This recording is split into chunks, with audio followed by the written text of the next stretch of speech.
What's up, y'all? It's Kevin here again. We're back with another video, and today we have another one of those that I call the 1930s detective kind of sample, those slow piano ballads, accompanied by some strings and saxophones. So yeah, let's get right into this one. So the first thing that I do with all my samples, I think you guys are getting tired of hearing me say this, are the chords. These are the chords that we're working with. It's just 2 chords. This is really important because sometimes I see people that they have an incredible sound, they have an incredible mix, and this is something that I struggle with. I struggle with mixing my own stuff, but they have like incredible sound design and incredible mix, but their chord progression is just so wacky and weird, and it goes so many places that it makes it hard for you to write a song to. This is probably the most important thing that I'm thinking about when I'm laying down the chord progression, which is usually the main element of my samples. It's how easy it is to make a song out of. So what usually happens is that most of my samples, they have 2 chords, 3 chords, 4 chords at most. You're not gonna see me having 5, 6 different chords, or this chord progression that is so big and it goes so many places that it just doesn't make sense to write a song to. So this is one of the most important things, and you don't need to have complicated chords. Sometimes I use 7ths and 9s, but you don't need to have complicated chord progressions. We don't have that many notes in here. It's really simple, but you can get a really cool result with simple chord progressions with 2 chords. This is the chords that we are working with today.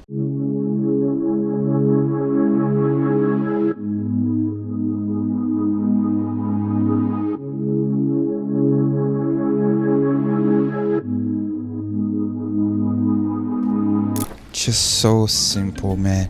It's so simple. The thing that I usually do after I have my chord progression down is the bass, and we're working with Retrograde Bass by Teleton Audio. This is how the bass line sounds, and I'm gonna play it, in context.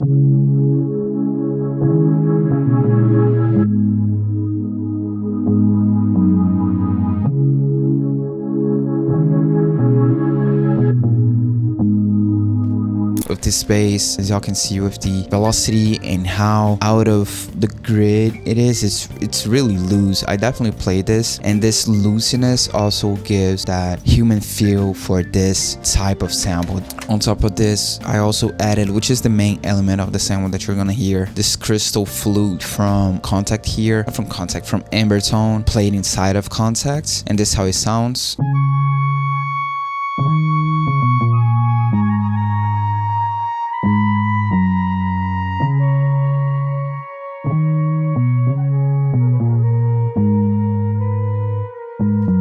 Jesus, bro, this is again so simple, and with the same theme of the chords of being repetitive. You can see that as we repeat these 2 chords, we also repeat this flute line here, but the only difference is that this is going down a full octave.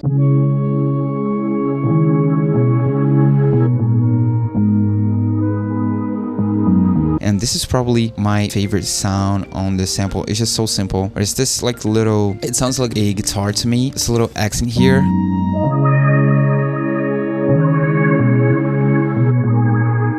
This like sealed the deal for me. This preset, I'm pretty sure this is from Loner, because I only use Loner sounds on Analog Lab. It seems like it's a Pinecone lead from his Layers Volume 2. This is what really sealed the deal for me. This is something that I talked about on a lot of other videos. The most important thing is to have bass idea down, and then you can build on top of that bass idea and just try different top lines and different ideas. And if it doesn't work, fine, you always have that bass idea down, but you also don't want to add so much stuff that it can get too complicated to add drums and vocals on top. And this is just the perfect place, in my opinion, to have your samples on. It's just enough stuff that you can have song idea that can be built on top, but also isn't just lackluster. It also has your signature sound, to it. And this is what this sound did for me. It's like the cherry on top, So to build out the sample a little bit more, I added this sound here.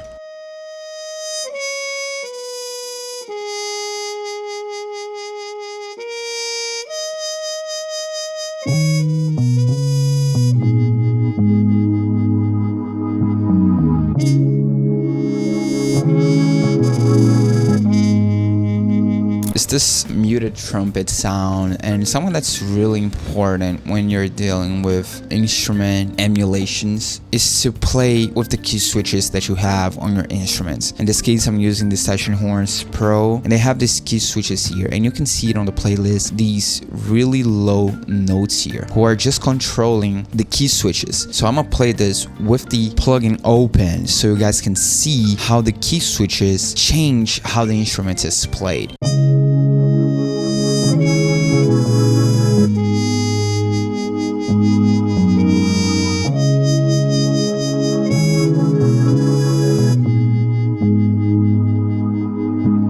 It's such a simple detail, but can add a ton of character to your samples when you're dealing with instruments emulation, which is what I often do. Just so to build on that sound a little bit more, I added this alto sax here, also from Session Horns Pro.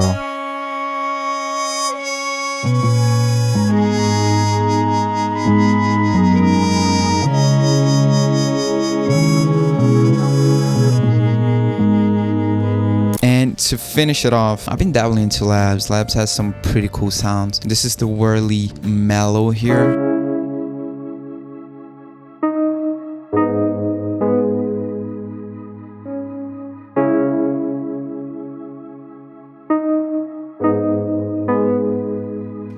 This is to kind of tell the story of the sample, how we start with this really synthetic bad sound here in the bass,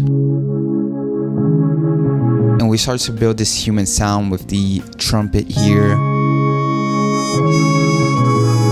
and then on the next repetition we go all in with the whirly and the other sax to really feel like a band playing.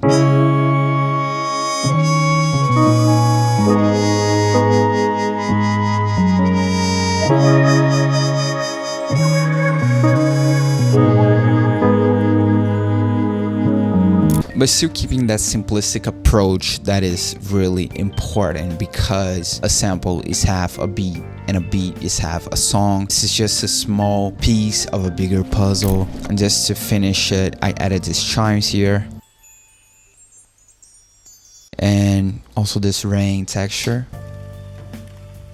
It's really low, just to give that little detail there. This was a quick, simple one, but just to show you guys, my approach on this channel and music in general is a collaborative approach. This is always what I have in mind. And when I'm composing something, when I'm opening a blank project to try to make a sample and a melody, this is something that I always have in the back of my head. This is just a sample, someone needs to build on top of this, and this is the approach that I try to bring to guys on this channel too. Maybe if your stuff is not placing a lot, you feel like you have cool sounds. That's something that I see all the time, bro. Like, people have great sounds, they have great sound design, they have great mixing, way better mixing than I do, but they just cannot place stuff because their stuff is so complicated. And sometimes I see that myself. I try to flip other people's samples and they send me some great stuff, but it's just so complicated that I just cannot add drums to it. So yeah, thank you guys for watching this video. If you like this video, please leave a like and subscribe. Follow me on Instagram, and I'll see you on the next one. Peace.